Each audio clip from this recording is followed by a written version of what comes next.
Mari kita berdoa. Sungguh benar Bapa di surga, Tuhan kami, Allah kami, Juru Selamat kami. Kami memuji-muji nama-Mu ya Bapa. Glory haleluya. Puji Tuhan atas kemuliaan-Mu yang terus membawa kami semua di jalan kebenaran-Mu. Dan terima kasih pagi hari ini kami kembali bersama-sama dalam pertemuan ibadah pagi kami secara online. Inilah kami Tuhan, anak-anak kudus-Mu yang telah Engkau tebus dengan darah-Mu yang suci. Sehingga pada pagi hari ini sukacita itulah yang memenuhi hati kami semua. Sehingga kami boleh dibangunkan pada pagi hari ini sekalipun ada pergumulan-pergumulan di dalam kehidupan kami, tapi Tuhan terus menguatkan kami dan membimbing hati dan pikiran kami supaya kami selalu bersama-sama hadir dalam ibadah pagi kami. Terima kasih Bapa, kami mengucap syukur, kami mendengarkan firman-Mu. Amin. Amin, puji Tuhan. Baiklah saudara-saudaraku yang dikasihi Tuhan Yesus. Ya, mari kita kembali lagi akan meneruskan bagian yang membawa kita kepada saat-saat akhir daripada kitab Galatia pasal 6 dalam pembelajaran kita yang sangat panjang, ya luar biasa. Ya Bapak Ibu Saudaraku yang dikasihi Tuhan Yesus, dan terima kasih atas kesetiaan kita semua yang terus mengikuti ya Bapak Ibu Saudara. Ya, tema demi tema. Ya, dan saat ini saya kira kita sudah sampai ke episode yang ke 420 lebih ya Bapak Ibu Saudara. Nah, kita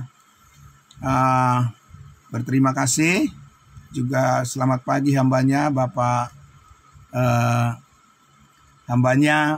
Yohanes Adrian.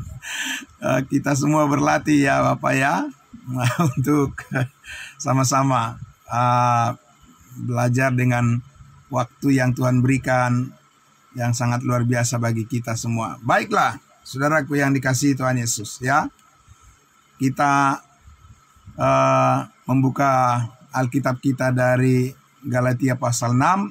Ini kita masih akan terus menegaskan ya Bapak Ibu Saudara, atau menerima penegasan tepatnya dari pernyataan-pernyataan Rasul Paulus yang sangat-sangat istimewa saudaraku, untuk mencirikan, mengidentifikasi dan juga menunjukkan kepada kita, saudara-saudaraku, ya bagaimana agar mata rohani kita terus dicelikkan, dibukakan terus kepada terang, ya kebenaran Allah. Puji Tuhan Bapak Ibu Saudara, karena sebetulnya seluruhnya nanti apa yang kita perbuat sebagai orang-orang kudusnya Tuhan akan dievaluasi berdasarkan ya apa yang dinyatakan oleh Rasul Paulus di dalam Galatia pasal 6 ini, ayatnya yang ke-12, 13, 14. Bentar akan saya baca kembali. Bagaimana kita menempatkan harga diri kita ya di dalam kehidupan yang penuh dengan pergumulan ini Bapak Ibu Saudara. Kehidupan yang tidak pernah berhenti dari berbagai macam pencobaan dan tantangan hidup ya. Bagaimana kita Bapak Ibu Saudaraku selalu akan bisa menyadari bahwa pergerakan daripada kehidupan kita, perjalanan langkah-langkah kehidupan kita Bapak Ibu Saudara, itu akan tetap termonitor oleh hal yang ditegaskan oleh Rasul Paulus di dalam Galatia pasal 6 ayat 12, 13, 14 ini, Karena itu saya akan membacakan dan Bapak Ibu Saudara dapat melihat Alkitab kita masing-masing, firman Tuhan. Ya, saya akan membacakan untuk kita semua terlebih dahulu ya. Saya membaca Galatia pasal 6 ayatnya yang ke-12, 13, 14. Mari kita menyimak dengan baik apa yang Paulus katakan di sini, Bapak Ibu Saudara. Ya, mereka yang secara lahiriah suka menonjolkan diri. Merekalah yang berusaha memaksa kamu untuk bersunat hanya dengan maksud supaya mereka tidak dianiaya karena salib Kristus. Jadi saudaraku yang dikasihi Tuhan Yesus, kalau saya melihat pernyataan daripada Paulus ini, ya, saudara, orang yang menggoda jemaat Galatia untuk kembali hidup di bawah ritual keagamaan bangsa Yahudi di bawah hukum Taurat, itu adalah orang-orang percaya, Bapak Ibu Saudara. Ya, sebab di sini Paulus mengatakan supaya mereka tidak dianiaya oleh karena salib Kristus. Berarti orang ini adalah orang-orang yang sudah diselamatkan, orang-orang percaya. Dan kalau kita sebetulnya lihat, Bapak Ibu Saudara, dalam persidangan para rasul di Yerusalem, di Kisah Para Rasul 15, ya, nanti Bapak Ibu Saudara bisa membaca sendiri bagian itu. Kalau kita lihat di sana, saudaraku, memang orang-orang yang keberatan ya terhadap pemberitaan Injil kasih karunia kepada bangsa-bangsa lain tanpa di bawah hukum Taurat, lepas dari ikatan hukum Taurat, itu yang paling keberatan dalam persidangan itu adalah orang-orang Farisi yang sudah percaya. Jadi rupanya sama seperti Paulus, ya, dia dulu adalah orang Farisi, dan ada juga ternyata orang-orang yang mempunyai latar belakang Farisi dan ahli Taurat yang diselamatkan. Dan saya yakin mereka adalah orang-orang percaya, orang-orang Farisi yang percaya di bawah pelayanan daripada Rasul Petrus. Ya, sehingga tidak heran kalau orang-orang Farisi itu masih tetap memelihara hukum Taurat, sekalipun mereka sudah diselamatkan. Karena memang kalau berbicara tentang program Allah untuk bangsa Israel, ya, hukum Taurat akan tetap mengikut kepada mereka. Nah, tapi orang-orang Farisi dan ahli Taurat itu yang sudah diselamatkan itu, Bapak Ibu Saudara, berusaha untuk menghalang-halangi bangsa-bangsa lain untuk hidup bebas dari hukum Taurat. Mereka ingin memaksakan, nah ini dia, ya, mereka ingin memaksa kamu untuk melakukan hal-hal yang secara agama Yahudi itu dianggap bukti bahwa orang dekat dengan Tuhan, ya, secara lahiriah, ya, saudaraku, dan dikatakan bahwa mereka sifatnya memaksa. Ya, memang kalau kita berbicara tentang program Allah kepada bangsa Israel di bawah hukum Taurat, ya, itu memang tidak bisa dikatakan seperti kasih karunia. Ya, di situ ada paksaan. Ya, tanda kutip ada paksaan. Karena hukum Taurat itu memang memaksa, kalau tidak akan ada hukuman, kan? Ya, jadi misalnya Maleakhi pasal 3, ya, mengatakan bahwa haruslah mereka membawa persepuluhan. Ya, tidak bisa dibilang itu adalah hanya dengan sukarela, tidak bisa. Ya, itu kan sudah ketentuan yang mengandung konsekuensi.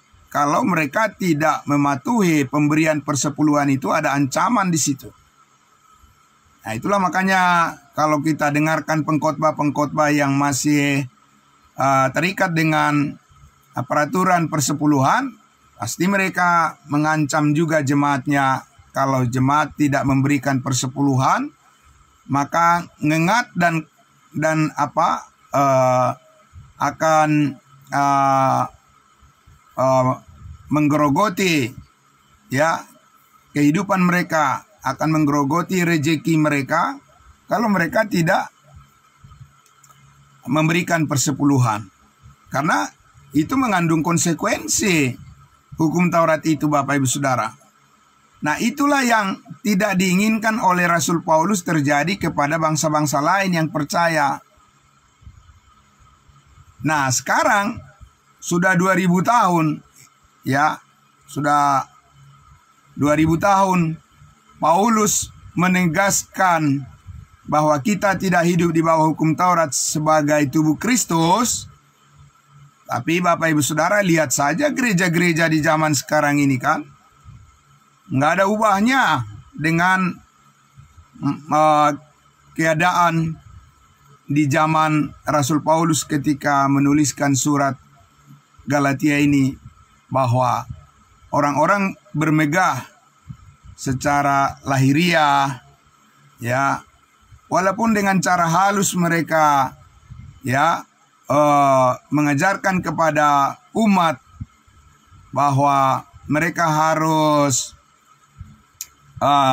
bersunat, mereka harus dibaptis air dan seterusnya. Itu kan suatu upaya memaksa secara halus, Bapak Ibu Saudara, ya.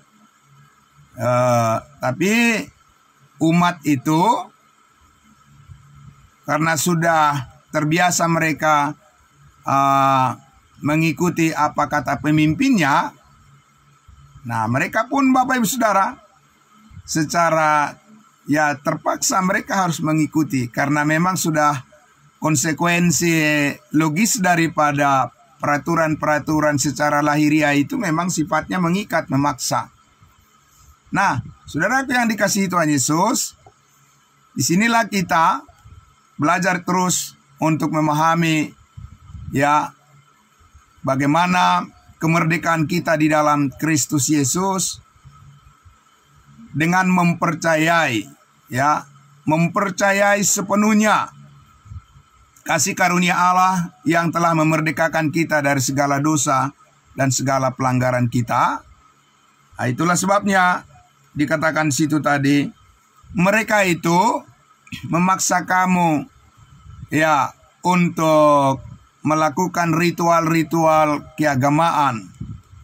Ya, sekarang kan Bapak Ibu Saudara di kekristenan ya banyak juga ritual-ritual, upacara-upacara. Contohnya seperti melakukan perjamuan kudus. Supaya apa melakukan perjamuan kudus? Ya supaya mereka merasa bahwa dengan makan roti dan minum anggur, maka mereka akan disucikan dari dosa-dosanya. Nah, Bapak Ibu Saudara, jadi roti dan anggur itu mereka anggap sebagai bukti bahwa kalau mereka makan dan minum roti dan anggur, mereka merasa bahwa dosa-dosa mereka sudah disucikan oleh darah Kristus. Saudaraku yang dikasihi Tuhan Yesus, pemahaman seperti itu jauh dari kebenaran yang diajarkan oleh Rasul Paulus tentang Injil kasih karunia Allah. Nah, rupanya orang-orang Farisi, orang-orang ahli Taurat yang percaya, ya, dan mereka itu adalah orang yang sudah diselamatkan, dan saya yakin mereka adalah bagian dari kelompok Petrus, ya, kelompok Petrus, Yohanes, Yakobus yang masih memelihara hukum Taurat. Mereka ini, Bapak Ibu Saudara, bangga kalau mereka bisa akhirnya mengajari orang-orang dari bangsa lain untuk mengikuti ya prosesi atau ritual daripada agama Yahudi seperti bersunat dan seterusnya. Nah, saudaraku yang dikasihi Tuhan Yesus, ya di sini Paulus mengatakan bahwa itu adalah suatu tindakan kebodohan.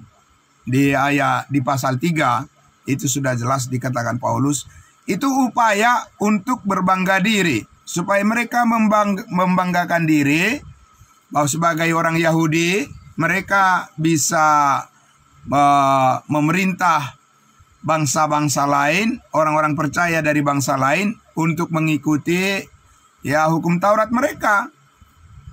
Jadi, saudaraku, dikatakan di situ dengan maksud supaya mereka tidak dianiaya, supaya mereka ya saudaraku bisa mendapat dukungan dari manusia. Nah, inilah ya buruknya orang-orang yang menonjolkan diri secara lahiriah, secara jasmani, secara fisik, Bapak Ibu Saudara. Ya seperti di zaman sekarang ini, kalau sudah mempunyai gelar apa namanya dalam keilmuan, apa namanya sekolah teologi dan sebagainya, S1, S2, S3, mereka menganggap bahwa itu sudah semakin membuktikan bahwa mereka sudah semakin benar di hadapan Tuhan. Nah, itulah jeleknya Bapak Ibu Saudara, ya. Padahal semuanya itu tidak ada sangkut pautnya itu membuktikan bahwa seseorang menjadi lebih benar di hadapan Tuhan hanya karena dia mempunyai fasilitas-fasilitas, ya, keilmuan dan sebagainya. Tidak, Bapak Ibu Saudara. Kebenaran Allah adalah kebenaran Allah. Salib Kristus adalah salib Kristus. Tidak bisa itu ada embel-embel ditambah-tambahi oleh manusia supaya menjadi lebih benar di hadapan Allah. Jadi Bapak Ibu Saudara, ini adalah satu perenungan yang sangat luar biasa bagi kita. Oleh sebab ya pemberitaan tentang salib Kristus itu, saudaraku, ditentang oleh banyak orang. Ya, mereka menganggap bahwa itu hanya sekedar dasar-dasar saja. Jadi nanti kalau terus Bapak kita yang sangat luar biasa semangatnya memberitakan Injil, Bapak Evangelis Yohanes Adrian ini sangat luar biasa. Terus gaspol, terus menyampaikan berita Injil kasih karunia Allah. Nah, nanti orang akan menilai dari bahasanya, ya, dari body language-nya, dari bahasa tubuhnya, kemudian dari tutur katanya, strukturnya, bahasanya itu tidak kelihatan seperti orang yang sudah berpendidikan tinggi. Nanti orang akan bilang ya itulah, seperti itulah cara pembahasannya tidak berstruktur seperti orang-orang yang mempelajari filsafat dalam tata bahasa, ya, dan sebagainya. Tapi bukan isinya yang ditangkap, ya, bukan itu yang ditanggapi, isi penyampaian beritanya, tetapi gaya orangnya, begitu ya, saudaraku, ya. Jadi sesuatu yang dibalik daripada pemberitaannya itu secara subjektif ditanggapi, ya, bukan secara objektif. Kebenaran yang disampaikan itu yang ditanggapi orang-orang, tapi pakaiannya, ya, bentuk daripada nilai dari dasi yang dipakai, ya, jasnya, ya, tempatnya menyampaikan firman itu di belakangnya, latarnya apa, ya, dan sebagainya, Bapak Ibu Saudara. Itu yang dinilai. Dan supaya apa, Bapak Ibu Saudara? Supaya nyata bahwa itu semuanya adalah keinginan untuk membanggakan diri, ya, bahwa di tempat dia melayani, ya, adalah penampilan-penampilan yang gemerlap, yang luar biasa, dan seterusnya, segala bentuk-bentuk secara fisik, secara lahiriah, ya itu ditampilkan, dan itu sebagai bukti bahwa mereka sangat-sangat diberkati oleh Tuhan. Tidak demikian Bapak Ibu Saudara. Ya, bukan itu yang dikatakan firman Tuhan di sini. Kenapa Saudara? Sebab di ayat 13 ini, Galatia 6 ini dikatakan, Paulus katakan, sebab mereka yang menyunatkan dirinya pun tidak memelihara hukum Taurat. Jadi saudaraku yang dikasihi Tuhan Yesus, tidak sungguh-sungguh mereka itu melakukan hukum Taurat seperti yang Tuhan inginkan. Bagaimana yang Tuhan inginkan melakukan hukum Taurat? Ya, itu ada di Yakobus pasal 2 kan? Ya, ayat 10, bahwa siapa yang melakukan seluruh hukum itu, hukum Taurat itu, tapi kalau mengabaikan salah satu daripadanya, melanggar salah satu daripada hukum Taurat itu, maka semua yang dilakukannya itu menjadi bubar, ya sia-sia di hadapan Tuhan, tidak ada nilai, nonsens Bapak Ibu Saudara, menjadi omong kosong di hadapan Tuhan kalau melakukan hukum Taurat itu hanya sebagian-sebagian. Ya, Bapak Ibu Saudara, bayangkan saudaraku, hukum Taurat mengatakan tidak boleh menggunakan dua bahan pakaian. Nah, setiap hari Bapak Ibu Saudara, kita ini menggunakan bukan dari dua jenis bahan, ada 3 jenis bahan dari pakaian yang kita pakai Bapak Ibu Saudaraku. Ya. Lalu bagaimana? Saudaraku yang dikasihi Tuhan Yesus, setiap hari melanggar, ya, hanya dari pakaian. Saudaraku, belum lagi saudaraku dari cara waktu di mana kita beribadah, karena menurut hukum Taurat itu beribadah itu adalah bukan hari Minggu saudara-saudara, tapi hari Sabtu, hari Sabat. Jadi setiap hari, setiap minggu, setiap bulan, ya setiap tahun, semua manusia melanggar perintah Tuhan. Jadi bagaimana bisa dikatakan bahwa mereka adalah orang-orang yang takut akan Tuhan, yang sangat diberkati Tuhan? Ya saudaraku, orang-orang yang pantas untuk diikuti, diteladani. Apanya yang diteladani, Bapak Ibu Saudara? Ya, maka Paulus katakan sebenarnya mereka juga tidak melakukan hukum Taurat itu dengan sungguh-sungguh seperti yang Tuhan kehendaki, artinya tidak bisa sempurna. Dan itu adalah pengalaman Paulus sebelum dia diselamatkan. Karena dia juga merasa bahwa dia ya adalah Farisi, dia adalah ahli Taurat, dia orang Israel, dia mempunyai pendidikan yang tinggi, dia sudah dididik di bawah pengajaran daripada Gamaliel, ya, sebagai pengajar yang sangat ketat untuk memahami hukum Taurat. Tapi toh juga Paulus katakan, dia bersaksi bahwa ya semua kebanggaan-kebanggaan yang dia capai itu, dia katakan, ya, di kitab Filipi dia katakan semuanya kuanggap sampah, kata Paulus, ya. Nggak ada bandingnya, tidak bisa dibandingkan atau tidak bisa itu disejajarkan dengan pengalaman keselamatan oleh karena ya salib Kristus.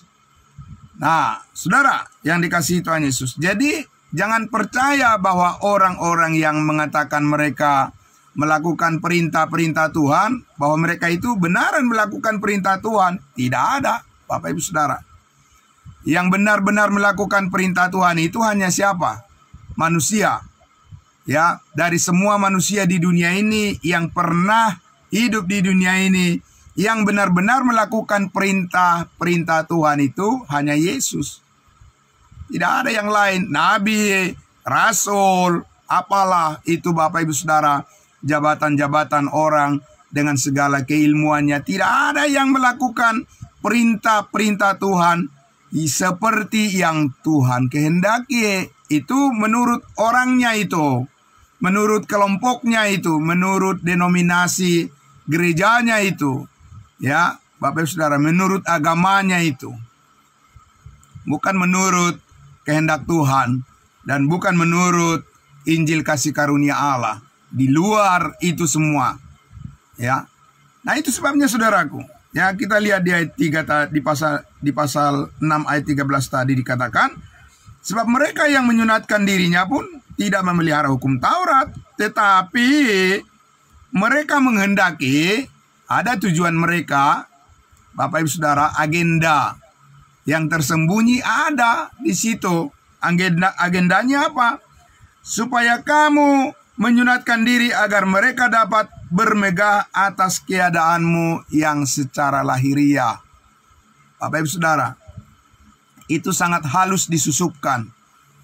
Bayangkan sekarang ini saudara, ya, pengkhotbah ya menyampaikan dari mimbar bahwa kalau kamu mengikut Kristus, kamu akan sangat diberkati. Kamu akan menjadi kaya. Ya, kamu akan makmur, kamu akan sejahtera, kamu akan sembuh sehat terus. Tapi tahu Bapak Ibu Saudara, orang yang sering berkhotbah seperti itu di televisi, di media sosial, sekarang mengalami sakit penyakit stroke, yang selalu mengajarkan bahwa dia membawa bisa punya karunia kesembuhan, dan banyak orang yang mengikutinya tapi mengalami stroke dan mengalami kelumpuhan. Itu kan kebohongan Bapak Ibu Saudara. Ya, itu kan dusta. Dusta karena apa? Ya, kenapa dia sendiri bisa mengalami penyakit yang mematikan kalau memang dia punya karunia penyembuhan? Saudara, apalagi masa COVID-19 yang lalu, saudara, ya, begitu nyata kita lihat Bapak Ibu Saudaraku, orang-orang yang mempromosikan bahwa dia punya karunia penyembuhan, bisa mengusir setan, bisa berbahasa roh, dan sebagainya. Pada masa COVID kemarin, penyakit yang mematikan banyak orang, dan bahkan ya pendeta-pendeta yang menyebut dirinya hamba Tuhan yang bisa mengusir setan pun dia mati karena COVID. Jadi di mana Bapak Ibu Saudaraku kebenarannya pemberitaan itu? Ya. Tapi kalau ditanya Bapak Ibu Saudara, mana lebih banyak orang mengikuti yang tidak benar atau yang benar? Mengikuti yang tidak benar. Ya. Karena apa saudara?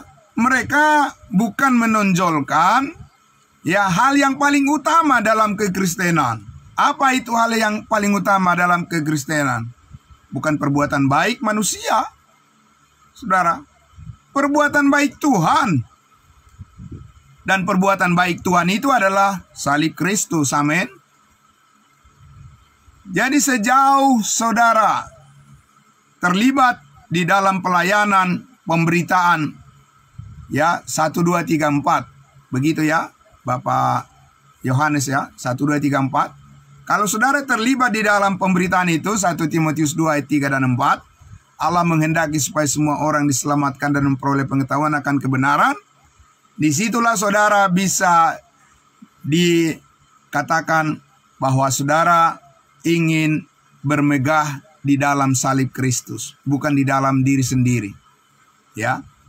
Nah, kita lihat Bapak Ibu Saudara, di ayatnya yang ke-14 dikatakan apa? Paulus katakan, tetapi aku sekali-kali tidak mau bermegah selain dalam salib Tuhan kita Yesus Kristus, sebab oleh salib itu dunia telah disalibkan bagiku dan aku bagi dunia. Amin. Saudara, disinilah ya saudaraku kita bisa menyadari sudah di mana kita sekarang. Amin. Sudah sampai di mana kita di dalam pelayanan ini. Di manakah kebanggaan kita? Saudaraku, di manakah kita bermegah di hadapan Tuhan? Apakah kita bermegah di dalam hal-hal yang lain daripada tujuan ini?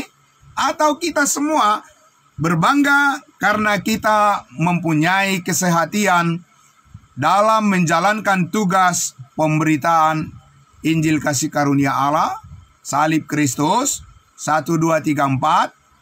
Dan kita semua, saudaraku, saling bahu-membahu, tolong-menolong.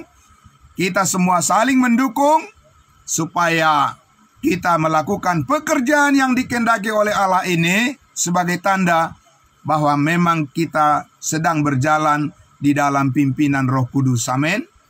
Jangan jauh-jauh berpikirnya Bapak Ibu Saudara. Ya.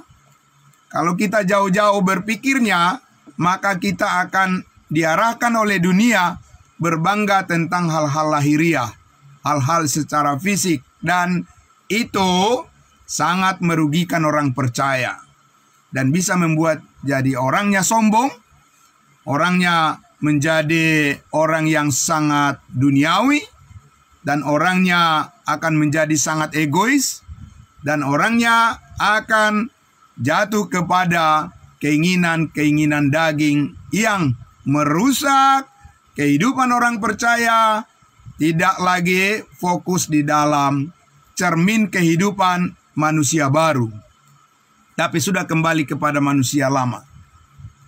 Tapi kalau kita tanya Bapak Ibu Saudara, kalau kita terus fokus kepada pemberitaan Injil kasih karunia Allah, apa yang terjadi Bapak Ibu Saudara?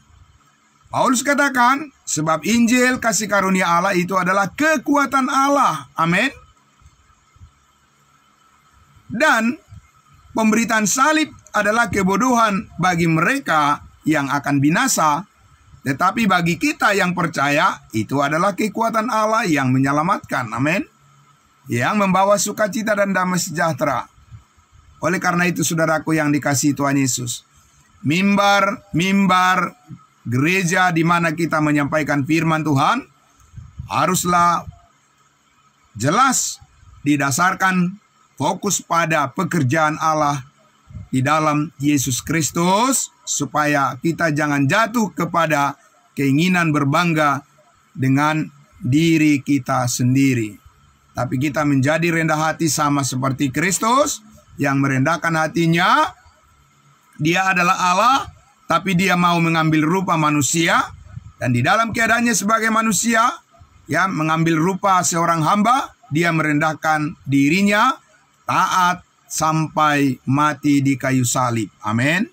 Dan itulah sebabnya dikatakan Allah sangat meninggikan dia, dan semua mulut akan mengaku Yesus adalah Tuhan, dan Yesus adalah Raja di atas segala raja. Dia adalah penguasa dunia, penguasa bumi dulu, sekarang, dan sampai selama-lamanya. Di dalam dialah kita memperoleh keselamatan hidup yang kekal, dan di dalam Yesuslah kita memperoleh segala berkat yang disediakan oleh Allah, berkat rohani di dalam sorga. Amin.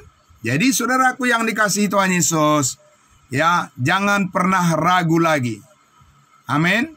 Dan jangan pernah dikuasai oleh kekhawatiran lagi oleh dunia ini. Jangan saudara dan saya membiarkan diri kita lagi diintimidasi, ditakut-takuti oleh keadaan-keadaan dunia yang terus berubah-ubah, dan pikiran, keinginan orang-orang di sekitar kita yang tidak tahu menahu tentang kehendak Allah ini. Amin. Jadi saudaraku yang dikasihi Tuhan Yesus, saya juga berdoa untuk Bapak Ibu Saudara semuanya dimanapun berada, baik yang mengikuti secara online, ya, di dalam Zoom meeting kita ini, maupun yang mengikuti melalui live streaming Facebook maupun YouTube. Saudara, saya berdoa, teguhkanlah hati saudara di atas kebenaran firman kasih karunia Allah ini, dan berdoalah terus supaya Tuhan memberikan kepada saudara dan saya kerinduan untuk terus datang kepada pengetahuan akan kebenaran Allah. Amin. Tidak ada jalan lain, saudaraku. Ya, saya juga sudah belajar tentang bagaimana jalan kehidupan ini. Saya juga sudah belajar tentang bagaimana, ya, kita sebagai orang percaya, ya, untuk terus konsisten di dalam mengikut Kristus, dengan kebenaran yang nyata. Saudaraku, dengan segala persoalan-persoalan kehidupan. Dan karena itu saya percaya saudara-saudara juga akan mengalami kebaikan Tuhan ini yang sangat luar biasa. Kita sama-sama berjuang Bapak Ibu Saudaraku untuk terus bangga di dalam Tuhan. Amin. Bangga di dalam salib. Bangga bermegah di dalam kebenaran Allah, bukan di dalam kebenaran diri sendiri, Bapak Ibu Saudara.